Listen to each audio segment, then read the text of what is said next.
Denver and Miami. What I saw last night, I call that the Jamal Murray effect. And he's going to be the main topic. I'm going to talk about the Heat. I'm going to talk about the Denver Nuggets and what I saw. I was watching the game from start to finish, letting you know what my take as far as the game and what I feel that Miami should do and what Denver should continue to do. Obviously, the rest worked. But let's talk about Jamal Murray, 27. There are X factors in, I believe, sports, in life, but something about him, and I'm going to research him. I'm going to take a look at a documentary. There's something about him that tells me he's the engine. He's the engine that makes the Denver Nuggets go. He's the engine that makes the Denver Nuggets grow. So when 27 moves, he's the point guard.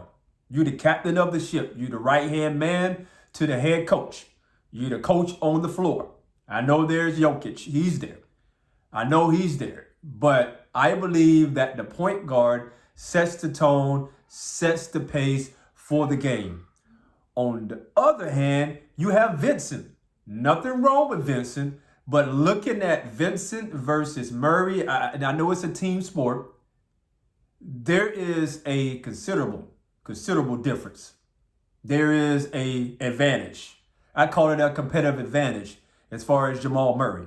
So as he started to go off, then that and not, if you take a look at the Denver Nuggets, by far they came in the most prepared. They came in the most prepared. They were well rested, and I said well rest versus battle test. That's what I said in my video yesterday, and go back and watch my video if you can. So they were well rested, but I don't think that they just rested. I believe that they studied. They studied, taking the time out to watch the series. If I'm a basketball coach, if I'm a player, I want to know my opponent.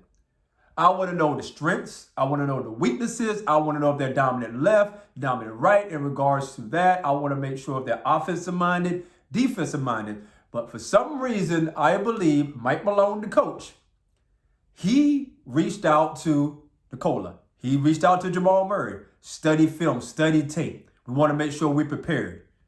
They won game one. Miami won all the game ones over in the Eastern Conference. But now you're going to the finals. And what Mike Malone said, you can go back and watch that. He said that it's not going to happen in our house. I believe if Miami had that attitude that we're going to come into your house, we're going to go ahead and dominate. Boston is Boston, so we're going to take down the big, bad Denver Nuggets. Now Jamal Murray, he was lights out, on fire. He's been on fire for the entire series. So what do I think that's going on in his mind? There are some people still doubting. There are some people still hating. There are some people thinking that he shouldn't be where he's at right now, but he is. He is. And I believe that he has that chip, or he put that chip on his shoulder to say that I'm going to prove all of y'all wrong. Y'all think that Denver is going to roll over. Y'all think that Denver is going to give up. No, we're going to come in with guns blazing. We're going to come in and dominate. It's not even going to be close. So yesterday, I said the Miami Heat were going to win. That was my prediction. I was wrong. But I believe if Miami did what I said they were going to do, they would have won the ball game. With grit. With grit. They only made 2 free throws the entire ball game.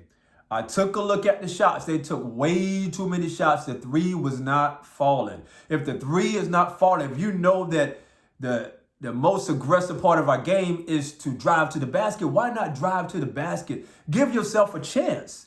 Give you a chance to make a shot. If you don't make the shot, you'll get hacked, you'll get fouled, and you go to the free throw line.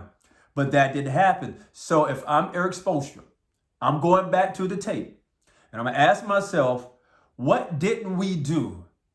Where are we the most efficient? Driving, being aggressive, going to the hole, going to the hole, going to the cup. And that did happen. And the role players, once again, you take a look at Denver's role players, you take a look at Miami's role players, and Denver's role players outperform. You take a look at Caleb Martin. I don't know what happened to Caleb Martin. I don't know if there was stage fright going on, but bring the old Caleb Martin back, and it would have been, I'm not saying Miami would have won, but it would have been a little bit more competitive. So going into, which I think is tomorrow, going into game 2, do I think, I'm gonna give a prediction. I'm gonna give a prediction, but before I give the prediction, I'm gonna tell you what I feel that Miami should do. Toughness. Go to the hole. Come on. Go to the hole, get fouled, go to the free throw lines. But you look the difference between the points is free throws. If I got to go back and look, if Miami would have made all of their free throws, but when it was at the line, just like Denver, that game would have been won by Miami. I believe that. So free throw percentage, practice some threes. Some threes. If that's your game, practice. Don't just take shots, make shots. Don't just go and pull up 100 threes, make 100 threes in your practice and your shoot around. Now going back to Denver, what should they do? More of the same. More of the same. Nikola didn't take a lot of shots, but he had a lot of assists. The second person, the first finals appearance to ever have a triple-double. The first one was Jason Kidd. Now it's Nikola. There's something about him. Something about him. Bam, congratulations. Need more of that. Caleb Martin, come back. Jimmy Butler, drive to the hole. Eric Spoelstra, get that game plan of aggressiveness. Denver Nuggets, strategy. Keep going to the well. Keep going to the well. If it's working, keep doing it. Going to the well until the well is dry. That's what we should do, Denver. Now, you know me. I'm going to give you all the love. I believe in giving people their flowers right now. I'm giving all of you your flowers right now. And thank you for supporting my channel. Thanking you for tuning in with me. And just go ahead and hit that like button, that comment. We're going to go ahead and make this thing move. And leave your comments. Who do you think? Who do you think is going to win game number 2? And Jamal Murray, once again, it's the Jamal Murray effect. He's the engine that makes it go. Now from me to you. Blessings and more to you. Have the most phenomenal weekend. This is Friday over here. You may watch this video a year from now, 2 years from now, but right now it's Friday. It's June the 2nd. Go into your June 2nd, dominating every single aspect of your life. Keep being focused, staying committed to the things that you believe in. Have the most amazing day, amazing weekend. To God be every bit of the glory. See you at the end of game 2.